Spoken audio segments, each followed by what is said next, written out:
여러분, 우리는 부활절부터 시작해서 지난 2주간에 걸쳐서 당시 이 수모와 멸시를 받던 여성들을 통해서 역사했던 하나님의 놀라운 은혜의 역사를 우리가 살펴보게 되었습니다. 첫 번째 시간으로 당시 무시와 멸시를 받던 여성들을 통해서 부활은 전하는 데 목적이 있는 것이 아니라 우리의 삶 가운데 경험하는 데 목적이 있다라는 사실을 말씀드렸지요. 우리가 예수님의 부활을 믿게 되면 우리도 예수님처럼 다시 부활할 수 있다는 믿음을 갖게 됩니다. 이러한 부활에 대한 믿음은요, 죽음의 권세가 우리의 삶을 좌우하지 못하지요. 그래서 우리는 날마다 주어진 삶에 최선을 다하며 주어진 삶에 감사하게 됩니다. 여러분, 이것이 부활의 능력이죠. 단순히 부활의 능력하면 우리가 죽어서 다시 산다라는 것이 또 중요하지만 현재 우리의 삶 가운데 그 부활의 능력을 경험하며 살게 되는 겁니다. 두 번째 시간으로 지난주에는 당시 힘과 권력을 가졌던 이 대제사장들에 의해서 예수님의 부활이 숨겨지죠. 심지어는 제자들이 거짓으로 꾸며낸 이야기다라는 소문을 이들이 퍼뜨리게 됩니다. 그러나 이러한 힘과 권력에 맞서 당시 아무 힘도 없던, 심지어 수모와 멸시를 받던 여성들을 통해서 부활이 전해지게 돼요. 그 전해진 부활이 수모와 멸시를 받던 여성들을 통해서 교회가 출발하게 됩니다. 여러분, 세상은 늘 힘과 권력으로 우리를 속여요. 오직 힘과 권력을 가진 자만이 세상에서 행복할 수 있고 심지어 세상을 지배할 수 있다라고 우리를 속이죠. 그러나 오늘도 우리 주님은 저와 여러분의 수모와 멸시를 통해서 역사합니다. 이것이 우리 하나님이 일하는 방법이죠. 오늘도 저와 여러분의 수모와 멸시를 통해서 역사하는 그 하나님의 놀라운 은혜를 경험하는 복된 성도들이 되시기를 간절히 바랍니다. 여러분, 우리는 오늘 말씀을 끝으로 지난 2년간에 걸쳐서 나누었던 마태복음의 말씀을 마치게 됩니다. 오늘 말씀은요, 지난 2년간에 걸쳐서 우리가 나누었던 이 마태복음의 결론이라고 할 수 있어요. 그만큼 오늘 본문의 말씀은 우리의 삶의 중요한 부분을 말씀하고 있습니다.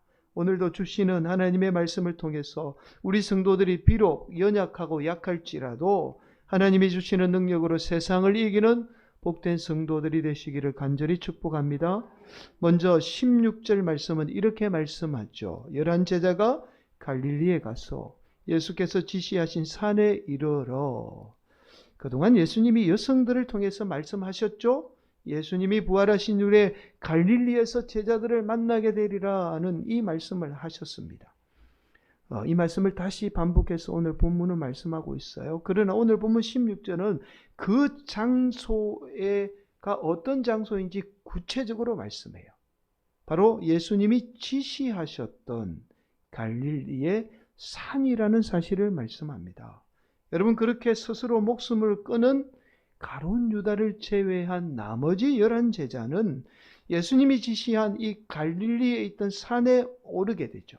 산에 오른 제자들은 부활한 예수님을 직접 목격하게 됩니다. 그런데 오늘 보면 17절은 이렇게 말씀해요.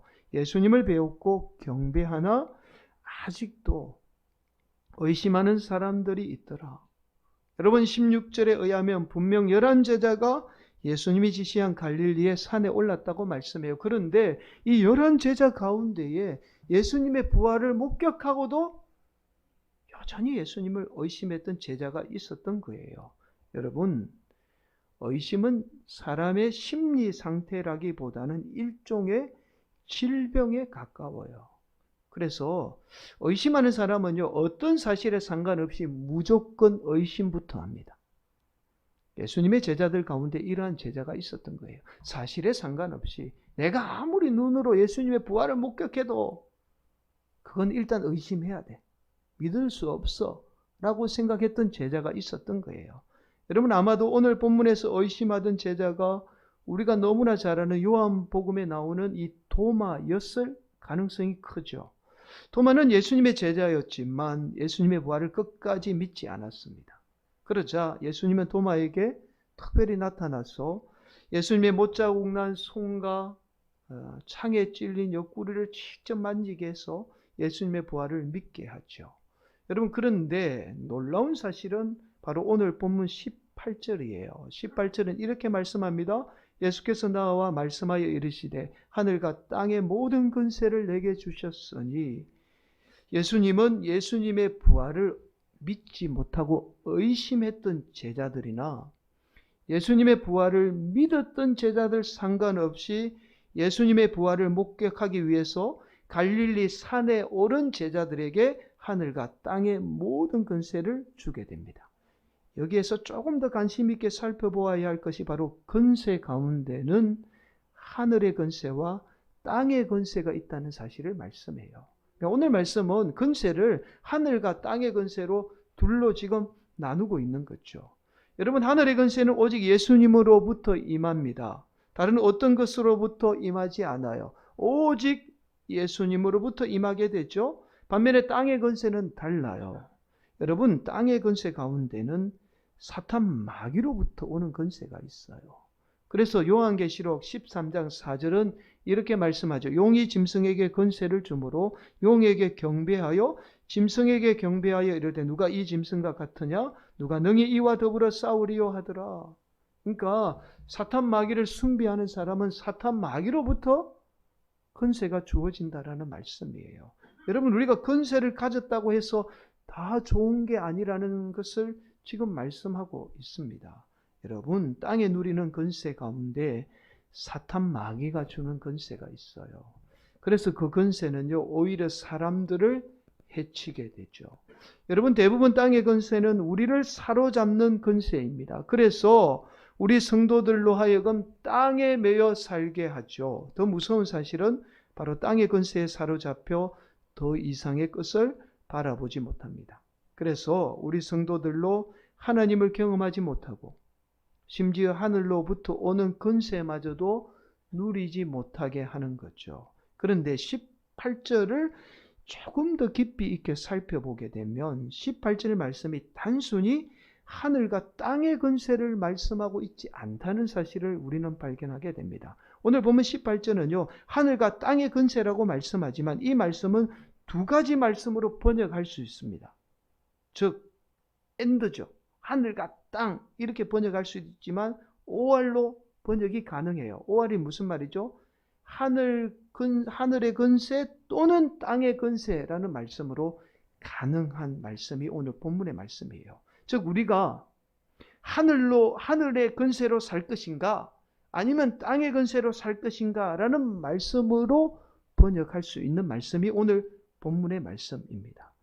즉, 이 말씀은요, 의심하는 제자들에게 땅의 권세로 살 것인가 아니면 하늘의 권세로 살 것인가 라는 말씀이에요.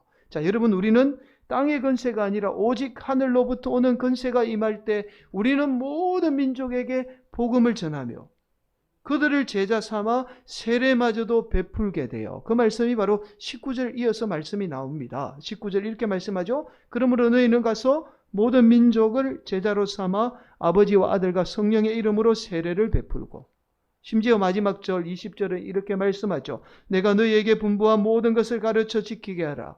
볼지어다 내가 세상 끝날까지 너희와 항상 함께 있으리라 하시니라.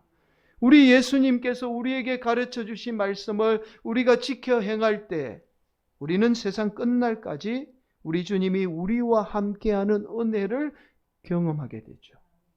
여러분, 그래서 오늘 본문 말씀 18절 말씀은 엔드라기보다는 오알에 더 가까운 말씀이에요. 하늘의 권세로 살 것인가 아니면 땅의 권세에 매여서 살 것인가 라는 말씀이에요. 하늘의 권세가 임하게 되면요, 땅의 권세가 부족해도 하늘의 권세로 모든 사람에게 복음을 전하며 가르칠 수 있는 거예요. 여러분, 우리는 이렇게 생각하잖아요. 아니, 내가 부족한데, 내가 가진 것이 없는데, 아니, 나보다 더 많이 배운 사람, 더 많이 가진 사람을 내가 어떻게 가르칠 수 있어? 그래서 우리가 쉽게 포기하잖아요. 그러나 우리에게 하늘의 권세가 임하게 되면 아무리 땅의 권세를 많이 가진 사람이 있어도 그들을 뛰어넘을 수 있다는 거예요. 그래서 그들을 가르칠 수도 있고 그들에게 기꺼이 복음을 전할 수 있다라는 말씀입니다. 사랑하는 성도 여러분, 우리 성도들에게 그런 하늘의 권세가 임하기를 간절히 축복합니다. 여러분, 오늘 본문의 말씀은 우리가 너무나 잘 아는 말씀이에요. 또한 너무나 많이 들어왔던 말씀이기도 해요. 바로 예수님이 마지막 우리에게 지상 명령을 하셨다. 그래서 지상 대명령이라고 그렇게 말합니다. 워낙 말씀이 놀라운 말씀이다 보니까 그냥 명령이라고도 하지 않고요. 지상 대명령이라고까지 해요. 그러나 지상 대명령이 워낙 놀라운 말씀이기에 우리가 본문을 통해서 쉽게 놓치는 아주 중요한 메시지가 있습니다. 그럼 그 메시지를 지금 마태복음의 마지막 시간을 저와 여러분이 함께 나누기를 소망하는 거예요. 여러분, 그 말씀이 바로 16절 말씀이에요. 16절 말씀 우리가 한번 더 다시 봉독하도록 하겠습니다. 함께 봉독합니다. 11 제자가 갈릴리에 가서 예수께서 지시하신 산에 이르러. 여러분, 16절 말씀은요, 제자들이 부활한 예수님을 만나기 위해서 갈릴리에 있는 예수님이 지시한 산에 올랐다라고 말씀해요.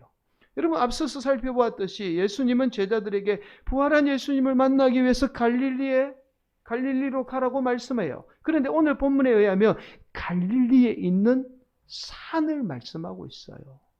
여러분, 왜 예수님이 그냥 갈릴리에서 제자들을 만나면 되는데 굳이 산에 올라서 제자들을 만났을까요? 여러분, 제자들은 부활하신 예수님을 만나기 위해서 산에 올라야 하는 이 수고로움, 번거로움을 감당해야만 했던 거예요. 그러나 제자들은 예수님이 지시한 산에 올랐을 때에 하늘의 권세가 임하게 되었던 겁니다. 이 사실을 지금 강조하고 있죠. 우리가 쉽게 놓치는 사실이 바로 이 사실이에요. 우리가 이 권세에만 관심이 있어요. 그래서 우리가 정작 하늘의 권세가 어떻게 임하는지에 대한 중요한 사실을 지금 놓치고 있는 거예요. 바로 16절은 우리가 어떻게 하면 하늘의 권세를 누리는 그런 성도가 되는지에 관한 아주 중요한 말씀을 하고 있습니다. 결국 16절은요, 제자들이 갈릴리의 산에 오르게 되었을 때에 하늘의 권세가 임하게 되었다는 사실을 말씀해요. 그 산에 올랐더니 의심하는 제자들, 여전히 부활을 믿지 못했던 이 제자들마저도 하늘의 권세가 임하게 되었던 겁니다. 여러분, 그렇다면 우리는 이런 의문을 갖게 돼요. 과연 이 산은 어디를 말하는가라는 거죠. 우리가 이 산을 알게 되면 우리도 찾아가면 어쩌면 하늘의 권세가 임할 수도 있어요. 그래서 대부분 그러잖아요. 사람들이 가톨릭 교회나 그런 데는 이 권세가 임하는 곳에 막 찾아가잖아요. 우리도 아마 이 산을 정확하게 알면 저도 성지순례 가서 그 산에 올라서 주여 하늘의 권세 좀 주십시오. 아니면 우리 교인들 다 데리고 가서 성지순례 가서 하늘의 권세 좀 주세요 라고 그렇게 아마 부르짖으면 참 좋을 것 같아요. 그런데요, 안타깝게도 오늘 본문의 말씀은 이 산이 어딘지 정확하게 밝히고 있지 않습니다. 다른 복음서를 좀 살펴보아도 이 산에 대해서 정확하게 말씀하지 않아요. 그렇다면 우리는 이 산이 특정한 장소가 아닐지도 모른다는 이 합리적인 의심을 하게 되죠. 만약에 이 산이 특정한 장소였다면 분명히 이 장소가 어디인지를 밝혔을 겁니다. 여러분, 아마도 마태복음인 오늘 본문뿐만 아니라 다른 성경에도 이 장소에 관해서 말씀하고 있지 않다는 것은 이 장소가 특정한 장소가 아닐 수 있다는 사실이죠.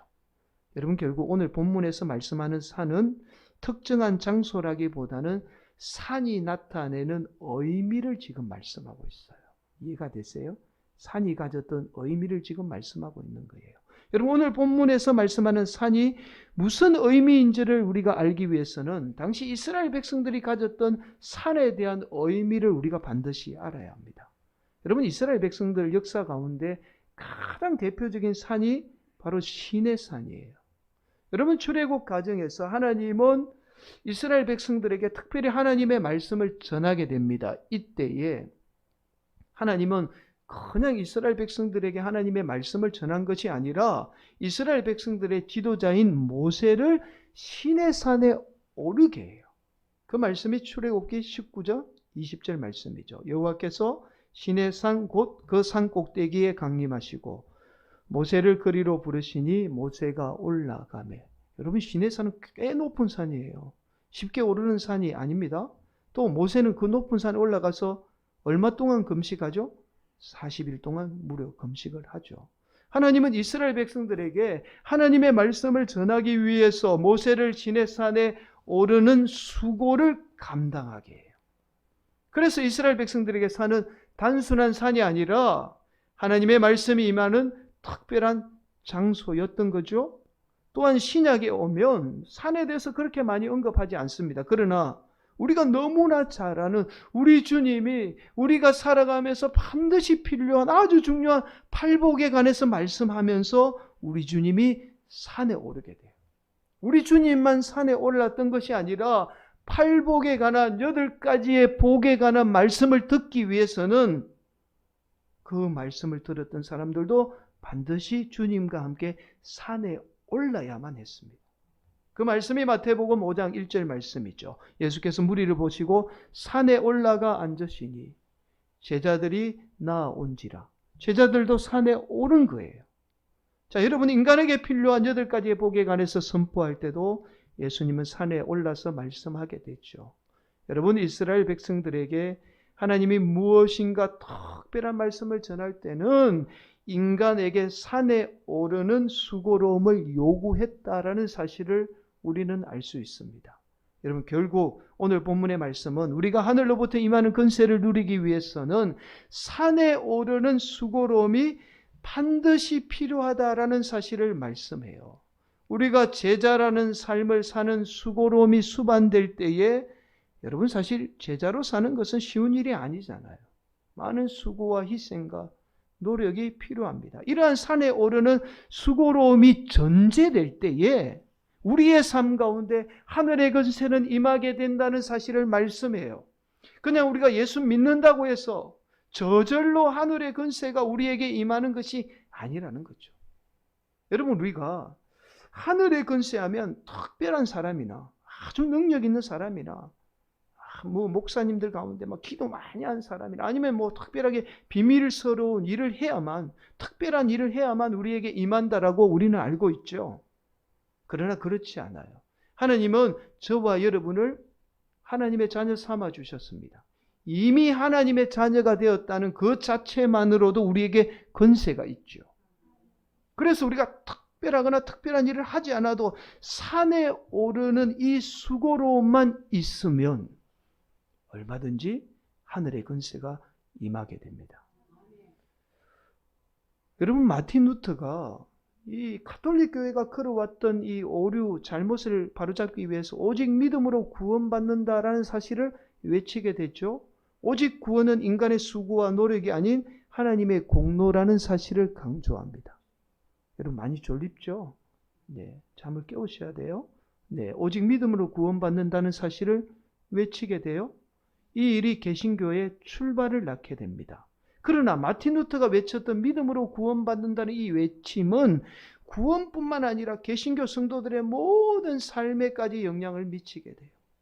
구원뿐만 아니라 모든 것이 단순히 믿으면 된다는 이 신앙으로 변질이 되고 말았어요.